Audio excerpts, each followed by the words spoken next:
నమస్తే, welcome to TVR channel. ప్రతిక్షణం నిరంతర వార్తా ప్రసారాల కోసం మీకోసం దాదాపు అధికారుల నివేదికల ప్రకారం హుజూర్ నగర్, కోదాడ, పుట్టతుర్తి, సూర్యాపేట జిల్లాలో 30 సెంటీమీటర్లకు పైగా వర్షాలు కురవడం, దీనివల్ల పెద్ద ఎత్తున పంట నష్టం, ఆస్తుల నష్టం, కొంత ప్రాణ నష్టం జరిగిన సందర్భంలో రాష్ట్ర ప్రభుత్వం వైపు నుంచి ప్రజల్ని సంపూర్ణంగా ఆదుకోవాలి, ప్రజలకు ఒక విశ్వాసం కల్పించాలన్న ఆలోచనతోటి ఈరోజు నేను పర్యటన చేపట్టి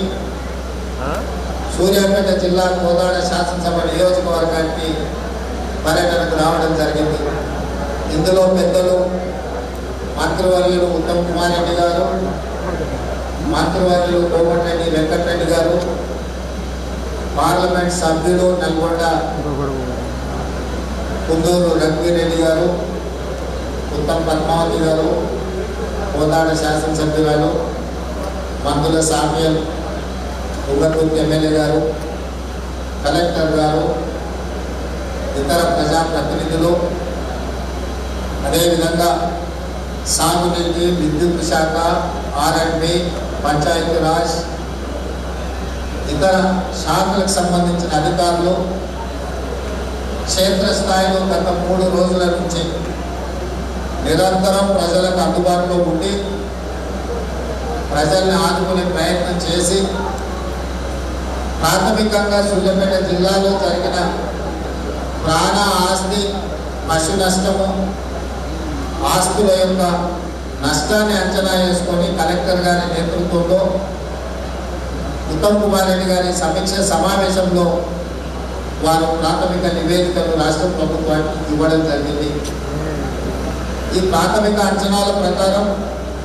సూర్యాపేట జిల్లాలో 2 మనుషులు చనిపోవడము, దాదాపుగా 21 చెరువులు తెగడము, 17 గ్రామాలలో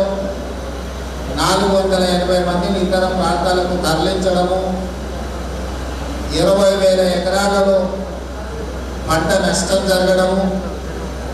అదేవిధంగా పశువులు 7 చనిపోవడము, ఇతర మేకలు ఇలాంటివి కూడా చనిపోవడము, 7 పక్కా ఇళ్ళు కూలిపోవడము, 33 కచ్చా ఇళ్ళు కూలిపోవడము,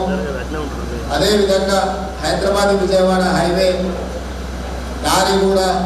పూర్తిగా దెబ్బతినడము, ఇతర చాలా విషయాలు ఈరోజు ఈ ప్రాథమిక నివేదికలో మనం ముందు పెట్టడం జరిగింది. అదేవిధంగా తుంగతుర్తిలో కూడా పశువులు చనిపోవడము, చెక్ డ్యామ్లు డ్యామేజ్ అవ్వడము, అదేవిధంగా ఇల్లు కూలిపోవడము, ఇతర అంశాలను కూడా స్థానిక శాసనసభ్యులు నా దృష్టికి తీసుకురావడం జరిగింది. అత్యధిక వర్షపాతం వల్ల విపత్కర పరిస్థితులు ఏర్పడినప్పటి నుంచి ప్రభుత్వం నిరంతరం మంత్రులను, శాసనసభ్యులను క్షేత్రస్థాయిలో ప్రజలకు అందుబాటులో పెట్టి పర్యటిస్తూ ఒకవైపున ప్రజలకు సహాయాన్ని అధికారులందరూ కూడా సమన్వయం చేసుకొని వారు క్షేత్రస్థాయిలో ఉంటే ముఖ్యమంత్రిగా చీఫ్ సెక్రటరీని, డీజీపీని, డిజాస్టర్ మేనేజ్మెంట్ సంబంధించిన అధికారులను, ఇతర శాఖలను సమన్వయం చేస్తూ గత 2 రోజులుగా రాష్ట్ర స్థాయి సమీక్షలు చేస్తూ అన్ని రకాలుగా ప్రజల్ని ఆదుకునే ప్రయత్నం చేస్తున్నాం. ఈ ప్రయత్నంలో ఎక్కువగా ప్రాణ నష్టం జరగకుండా, పంట నష్టం జరగకుండా, విద్యుత్ కోతలు ఎక్కడైనా విద్యుత్ సరఫరా అంతరాయం కలిగినా ఎంబడెంబడే వాటిని పునరుద్ధరిస్తూ ప్రజలకు అన్ని రకాలుగా సహాయాన్ని అందిస్తూ పునరావాస కేంద్రాలను ఏర్పాటు చేస్తూ అధికారులు రాత్రి పగళ్ళు పనిచేస్తూ